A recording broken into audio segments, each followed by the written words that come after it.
The island of Sodor is a busy, bustling place. There is always lots for the engines to do.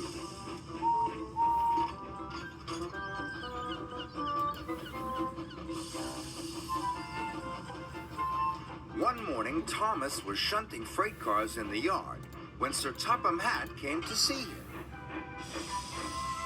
The fishermen are celebrating their biggest catch of fish ever. Thomas, you must help Arthur take the fish to the docks. Thomas was fed up. He didn't like the smell of fish. And when he got to the fishing village, there were lots of freight cars, all stacked full of fish. Thomas had never seen so many fish. Thomas had never seen so many fish. Phew, he puffed. What a horrible smell. Then Arthur arrived. Arthur warned Thomas that the route to Brendam Docks was bumpy. Only take 5 freight cars at a time, said Arthur. And go slow and steady. Arthur carefully collected 5 freight cars. Then he puffed slowly out of the harbor yard. Thomas looked at all the freight cars full of fish. He didn't want to go slow and steady. He wanted to get his smelly job over with. So Thomas shunted all of the freight cars into a long line. And he puffed out of the village. The freight cars were heavy and smelly, but Thomas was pleased his job would soon be over. And smelly, but Thomas was pleased his job would soon be over. But then, the troublesome trucks decided to have some fun. The trucks wiggled and they giggled. And they made Thomas's journey very bumpy. And some of the fish were shaken loose. Yuck! Thomas gasped. I wish I'd taken fewer freight cars. Thomas puffed hard. He pushed the long line of freight cars up the hill. He started to puff down the other side. Thomas tried to go slowly, but the troublesome trucks wanted to go faster. On, they cheered. Thomas went faster and faster. And on, they cheered. Thomas went faster and faster. Cinders and ashes, Thomas cried.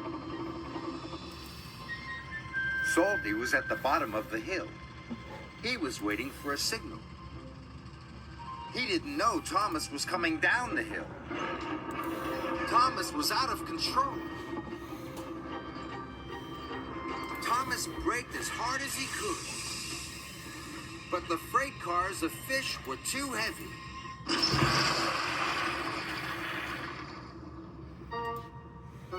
Oops, said Thomas.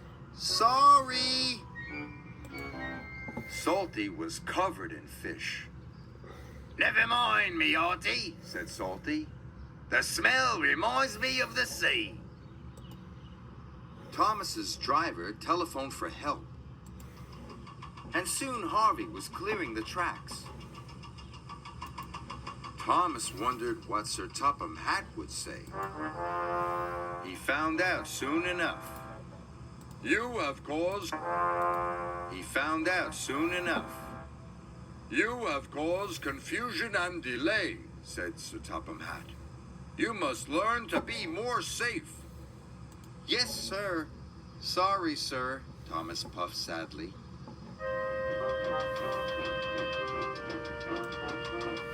So this time, Thomas shunted only 5 freight cars together.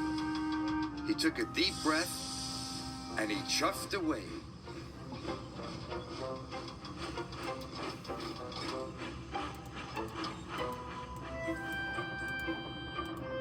Thomas puffed through the countryside. I will get to the docks on time, he cried. But the troublesome trucks were up to their old tricks. Hold back, they giggled. The This time, there were only 5 trucks. Thomas biffed and bashed and bumped them.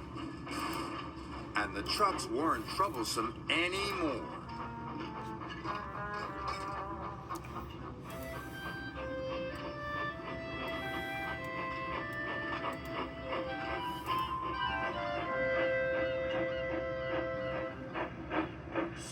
As soon as he delivered the first freight cars, Thomas went back to collect the next 5.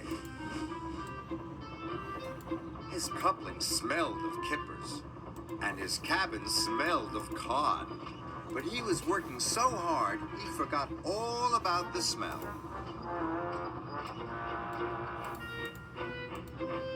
At last, he had just one more load to take.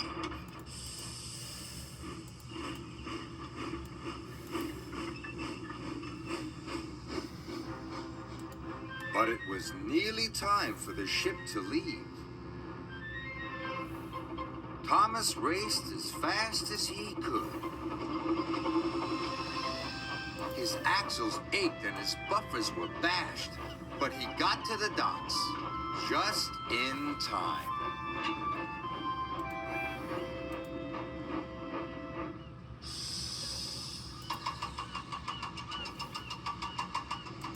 Thomas was very happy to say goodbye to the fish. Then Sir Topham Hatt came to see Thomas. "I know you don't like the smell of fish, but you have worked very hard," Sir Topham Hatt said. "You really are a useful engine." Thomas was proud. But he still had the smell of fish in his funnel, and he couldn't wait to be clean. So he puffed off to the washdown.